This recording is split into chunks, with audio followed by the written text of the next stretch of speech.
What is up, guys? CINNA here, coming at you with another weapon review. This time we'll be reviewing the LSAT, a rank 30 unlock for the medic.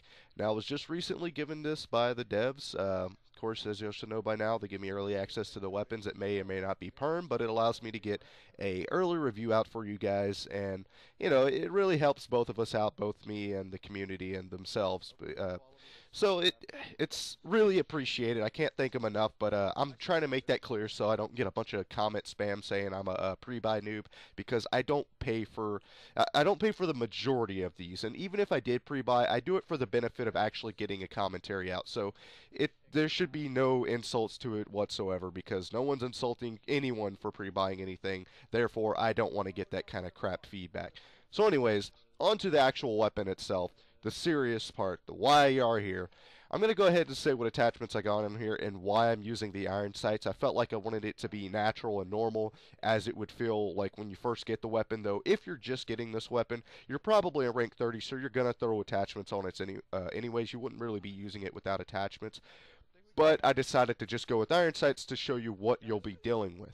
Now, initially, what I'm going to say, before I get to the attachments, you'll notice the recoil looks quite high, but that's just the actual animation. The recoil is actually quite low, but if you're using these iron sights, it feels a lot more bouncy than it actually is if you were to throw on maybe a red dot or a hollow sight. Well, actually, the hollow sight might bring it closer to your face. It usually does, so it may not be beneficial at all then. So I would suggest just sticking with the iron sights in general.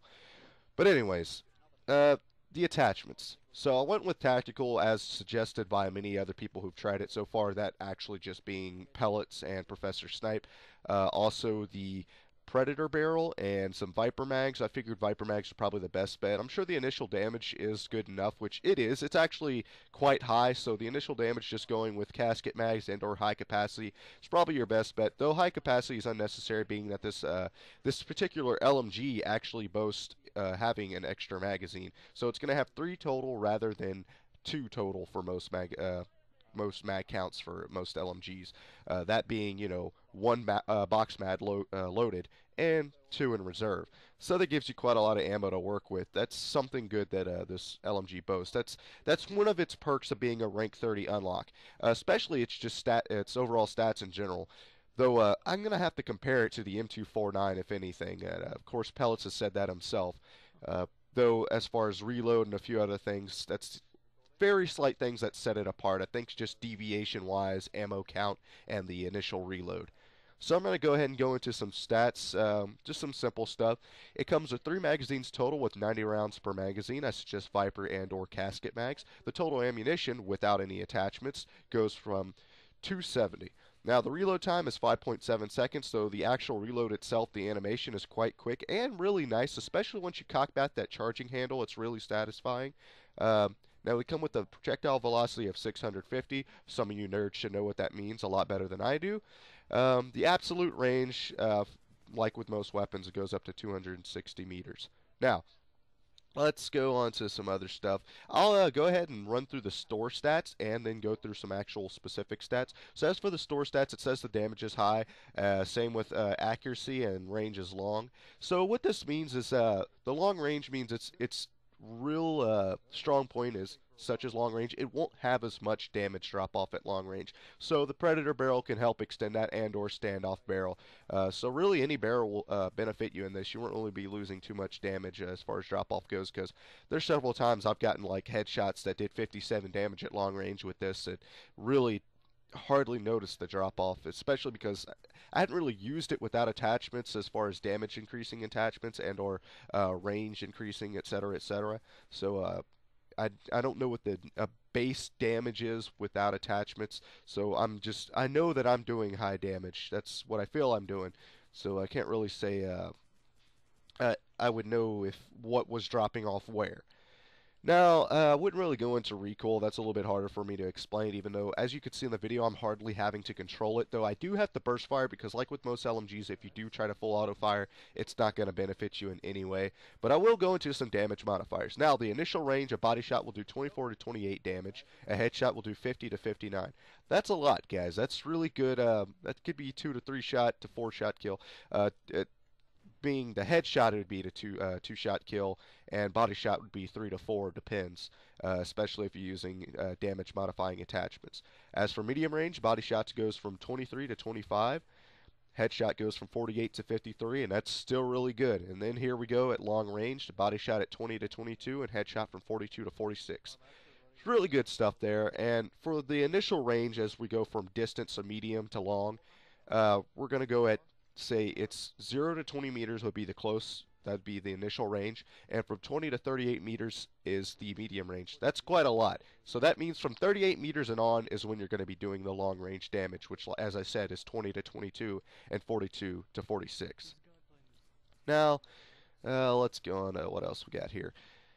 But like I've already said, body shots to kill, minimum 4, max is 5, average about 4. Body shots to kill with body armor, about 5. Headshots to kill, it's 2 on average, 2 max. It's always going to be 2 unless they're popping adrenaline. Now, the average damage per second is going to be 394. So you're going to be pumping out a lot of damage with this weapon. It says possible kills per second is 3, which is quite easy to do. Once you get in close quarters with this weapon, I wouldn't really rely on the actual hip fire. I was hoping it would boast good hip fire for a belt fed, because most belt feds don't have that. It would have been a nice advantage to give it, especially because that's an advantage it had in Battlefield 3. I don't know if it has that in Battlefield 4, but that's what it boasted over other belt fed LMGs, is actual hipfire recoil or hipfire accuracy. But I don't think we'll be seeing that with this. But anyways, that's all I really have to say statistically. I've already actually suggested many attachments, and it's just mix and match to the specific occasion. It really works well no matter what the occasion is, I find. Though, like I said, in close quarters, that hipfire can get you killed. It's not the best. Could just be the attachments I'm using, but I think quite simply it just doesn't have the best hipfire. And, that's okay. Like I said, it's a belt-fed LMG. But besides that, there's really not much else to say about it. It's a great weapon.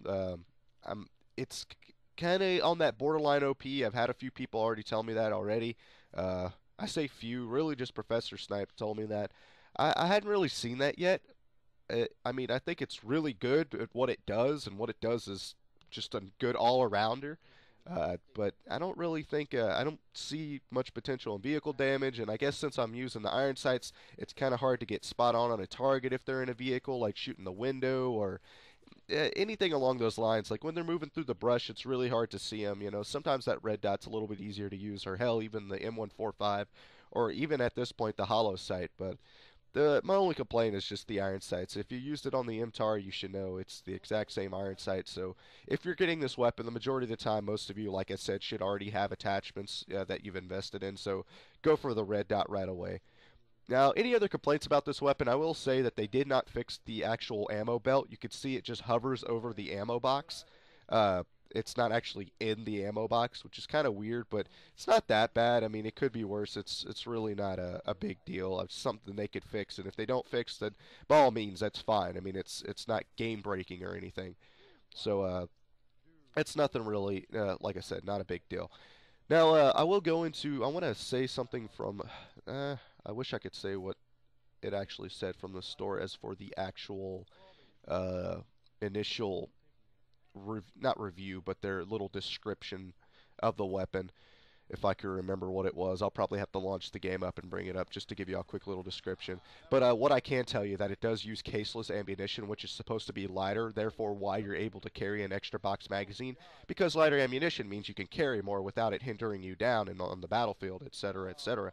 So that's why this weapon is so futuristic, and you're seeing it a lot lately, because apparently just like the M27, it's supposed to be replacing the M249 SAW in actual modern realistic military speaking.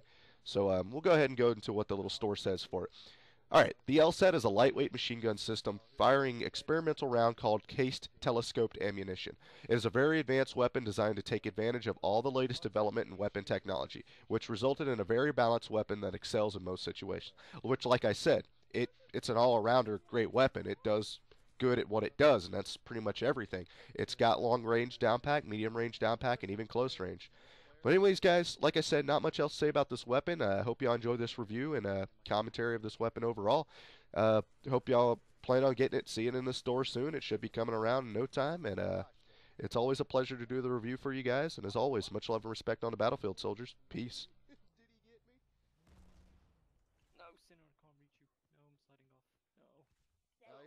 little gazebo behind me. Oh, the bunker. Bunker. I called it a gazebo on accident.